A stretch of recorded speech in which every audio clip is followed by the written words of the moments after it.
Akhilesh Yadav Samajwadi party की तरफ से सीएम का चेहरा हैं और दावा कर रहे हैं कि वे पूरे 400 सीटें जीतेंगे। लेकिन लगता है कि अब उन्हें यूपी की जमीनी हकीकत का अंदाजा हो गया है, इसीलिए उन्होंने विधानसभा चुनाव नहीं लड़ने का फैसला किया है। अखिलेश यादव फिलहाल लोकसभा में सांसद हैं और चुनाव हारने के बाद वे समाजवादी पार्टी की एक सीट नहीं खराब करना चाहेंगे, क्योंकि विधानसभा चुनाव वे जीतते हैं तो फिर बाद में उन्हें लोकसभा और विधानसभा में से किसी एक को चुनना होगा। इसीलिए अखिलेश यादव ने चुनाव लड़ने से इनकार कर दिया है। अखिलेश ने जयंत चौधरी की अगुवाई वाले राष्ट्रीय लोकदल के साथ गठबंधन को लेकर भी बातें स्पष्ट कर दी।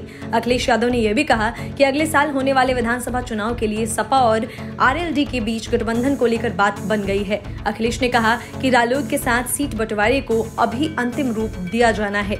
अखिलेश यादव अभी आजमगढ़ से सांसद हैं, साथ ही वे समाजवादी पार्टी की ओर से यूपी चुनाव में सीएम पद का चेहरा भी हैं।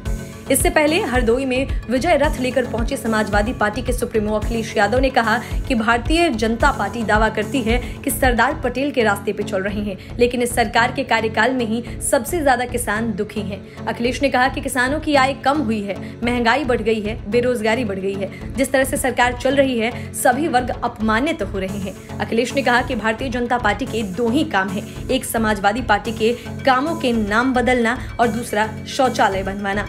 उन्होंने कहा कि भारतीय जनता पार्टी लौह पुरुष सरदार पटेल को आज याद तो कर रही है, अगर वास्तव में उनके बताए रास्ते पर चलना है तो 3 कृषि बिल भाजपा ने जो पास किए हैं उनको आज ही वापस ले लें। यही पटेल को सच्ची श्रद्धांजलि होगी। Bureau report, news of India.